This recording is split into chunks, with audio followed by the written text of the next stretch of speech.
Hello friends, welcome back to my channel. This is Poonam. तुम्हारी एक बार फिर से आप सभी का स्वागत करती हूँ आपके अपने channel Poonam education academy. So friends, यहाँ पर हम बात करने वाले सी टेट का जो एग्जाम है आपका 21 जनवरी 2024 को कंडक्ट करा लिया जाएगा। तो बहुत सारे अभ्यर्थी है जो इस एग्जाम को पहली बार देने जा रहे हैं, लेकिन बहुत सारे अभ्यर्थी ऐसे भी है जो कई बार इस एग्जाम को देने के बाद भी इसके अंदर क्वालिफाई नहीं कर पा रहे हैं। तो उन मिस्टेक्स के बारे में भी बात करेंगे जिनको वो दोहरा कर बार बार इस एग्जाम के अंदर पास नहीं हो पा रहे, और उन तरीकों के बारे में भी यहाँ पर बात करेंगे जिनको आप फॉलो करके जो है अच्छे से इस एग्ज़ाम को क्रैक कर पाएंगे, यानी कि 140 प्लस तक का आपका स्कोर यहाँ पर बन जाएगा। क्योंकि मैंने भी इन्हीं तरीकों को फॉलो करने के बाद में अपना इस एग्ज़ाम को जो अच्छे से क्रैक मैंने किया है।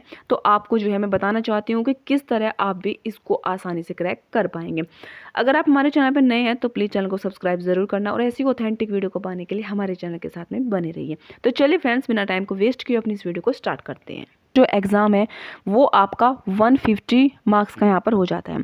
अब बात करेंगे मोड यहाँ पर क्या होने वाला है। देखिए, आपका जो है पहले इसके अंदर अभी जो आपके एग्ज़ाम हुए हैं वो आपका ऑफलाइन था, और जब ये एग्ज़ाम शुरू हुए थे तब भी इनका जो है ऑफलाइन यहाँ पर मोड रखा गया था, लेकिन बीच में इसको ऑनलाइन कर दिया गया था। लेकिन ऑनलाइन कराने के लिए उनको काफ़ी दिक्कतों का सामना करना पड़ता था, लेकिन अब फिर से आपका जो है एग्ज़ाम आपको ऑफलाइन देखने को मिलेगा, यानी कि 1 डे एग्ज़ाम आपका होने वाला है। एक ही दिन में आपके ऑल इंडिया में एग्ज़ाम करा लिया जाएगा। अब बात करेंगे पासिंग मार्क्स के बारे में। तो आपका जनरल कैटेगरी के लिए 90 यहाँ पर लाना ज़रूरी है, और अदर कैटेगरी के लिए आपको जो है 82 मार्क्स यहाँ पर लाना पड़ेगा। अब बात करेंगे वैलिडिटी की, जो कि एक महत्वपूर्ण बात यहाँ पर हो जाती है। आपकी जो है पहले ही इसकी वैलिडिटी जो रखी गई थी वो कुछ ही सालों के लिए यहाँ पर रखी गई थी, लेकिन अब जो ये वैलिडिटी है आपके लाइफ टाइम के लिए यहाँ पर कर दी गई है। तो यहाँ पर अब आपको जो एक बार एग्ज़ाम इसको क्रैक कर लेना है, और फिर आपको जो है अपनी तैयारी में जुट जाना है। बार बार इस एग्ज़ाम को आपको देने की ज़रूरत नहीं। तो चलिए फ्रेंड्स, पेपर फर्स्ट टेस्ट की शुरुआत करते हैं। यहाँ पर बात करेंगे सीडीपी के अंदर कितने आपके जो है मार्क्स मिलने वाले हैं।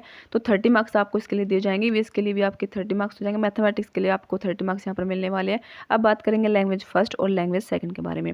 देखिए, अगर बात करें लैंग्वेज फर्स्ट के बारे में तो यहाँ पर हिंदी कंपलसरी सभी के लिए हो जाएगी, लेकिन अगर आप बात करेंगे लैंग्वेज सेकंड के बारे में तो इसके अंदर आप इंग्लिश और संस्कृत इनमें से किसी को भी अपने इंटरेस्ट के अकॉर्डिंग यहाँ पर ले सकते हैं। अब इस तरह आपका जो है पूरा ही पेपर हो जाता है 150 मार्क्स का, यानी कि इसके अंदर आपके 150 क्वेश्चन पूछे जाएंगे और उनके लिए आपको जो है 150 मार्क्स मिलने वाले हैं। समय की बात करें तो 2.5 घंटे का समय आपको यहाँ पर मिलने वाला है। और अगर बात करें कि आपका जो एग्जाम किस मोड में होगा, तो बिल्कुल इसके बारे में हम ऑलरेडी बात कर चुके। ऑफलाइन यहाँ पर होने वाला है। नेगेटिव मार्किंग इसके लिए नहीं रखी गई है, और इस तरह आपका जो है पेपर फर्स्ट यहाँ पर इस तरह पूछा जाएगा। अब बात करेंगे पेपर सेकंड के बारे में।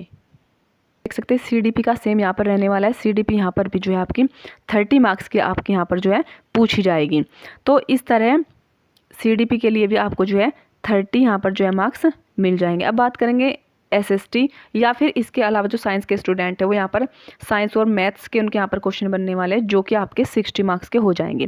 लैंग्वेज फर्स्ट के बारे में बात करें तो वही आपका हिंदी यहाँ पर कंपलसरी होने वाली है, जिसके लिए आपको 30 मार्क्स यहाँ पर मिलने वाले हैं। और लैंग्वेज सेकंड के अंदर आप अपने इंटरेस्ट के अकॉर्डिंग संस्कृत या फिर इंग्लिश यहाँ पर ले सकते हैं, जिसके लिए आपको 30 मार्क्स यहाँ पर मिलने वाले। तो इस तरह ये भी टोटल जो है आपका पेपर है वो 150 मार्क्स का हो जाएगा। तो ये आपका जो है पेपर फर्स्ट और पेपर सेकंड का स्ट्रक्चर हो जाता है।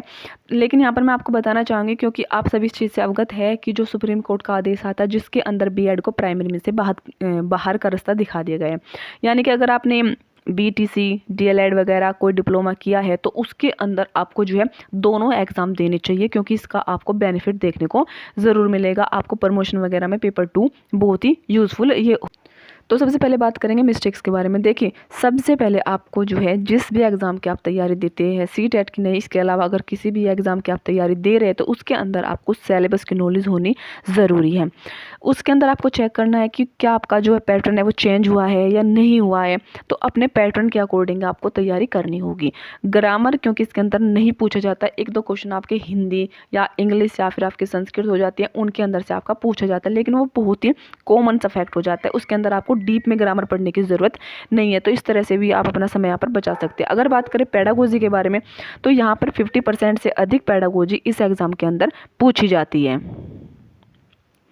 और यहाँ पर जो आपकी पेडागोजी है वो एक न्यू लेवल में अब पूछी जाने लगे, क्योंकि जो आपका पहले पैटर्न था और अब का पैटर्न है वो काफ़ी हद तक क्वेश्चन के अंदर अब चेंजेस आ चुके हैं। तो इसके लिए आपको जो है PY के ऊपर फोकस करना होगा। यानी कि अगर आपने 2018 से लेकर 2023 तक जो आपके एग्ज़ाम हुए उसके बीच में जो आपके स्पेशली ऑनलाइन एग्ज़ाम हुए, अगर आपने उनकी प्रिपरेशन अच्छे से कर ली तो आप उन्हीं में से इस एग्ज़ाम को क्लियर कर पाएंगे।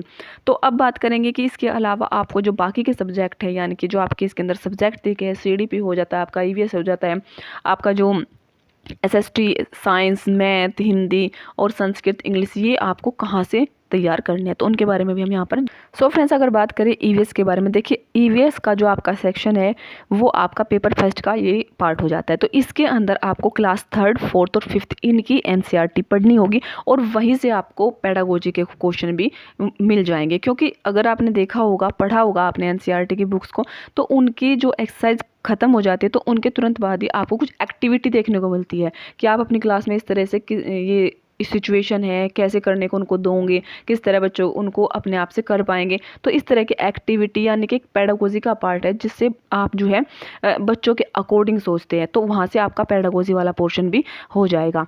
तो अब बात करेंगे आपकी जो SST है और जो आपका साइंस का पोर्शन है, तो उसके लिए आपका, क्योंकि ये पार्ट हो जाता है आपका पेपर 2 का, तो वहाँ पर जो आपको क्लास 6th, 7th और आपका 8th है उसकी NCERT इसके अंदर पढ़नी पड़ेगी।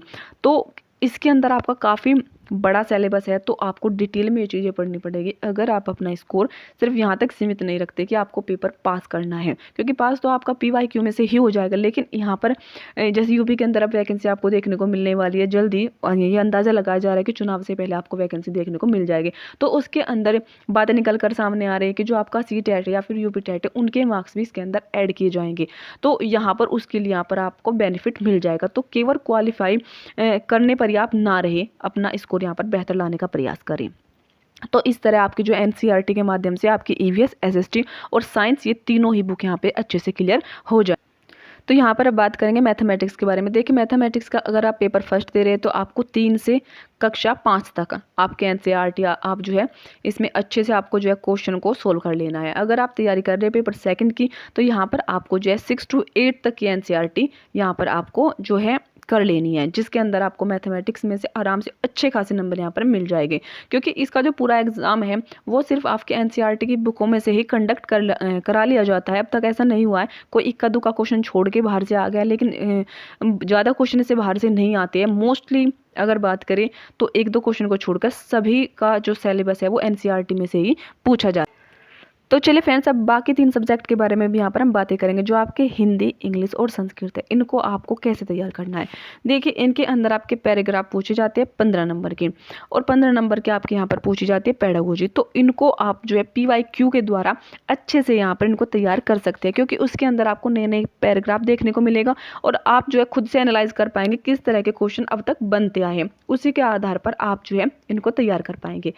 अब बात करेंगे जो आपको प्रैक्टिस है वो कैसे करनी है। देखिए सभी सब्जेक्ट को कवर करने के बाद में आपको PYQ निकालना बहुत ज़रूरी यहाँ पर हो जाता है, जिससे आपको पता चल जाता है कि किस तरह के प्रश्न यहाँ पर पूछे गए हैं और किस तरह आपको जो है उनको हैंडल करना है। यानी कि टाइम मैनेजमेंट भी अच्छे से आपका यहाँ पर PYQ निकालते समय हो जाएगा। OMR सीट को आपको जो है प्रैक्टिस में रखना है, जिससे कई बार ऐसा हो जाता है कि सब कुछ आपको आता है लेकिन OMR सीट में मिस्टेक होने की वजह से भी आप उस एग्ज़ाम को क्वालिफाई नहीं कर पाते। तो इस बात का स्पेशली आपको यहाँ पर ध्यान रखना है। सो फ्रेंड्स, आज की वीडियो में इतना ही। आशा करती हूँ आपको वीडियो पसंद आई होगी। So thank you for watching this.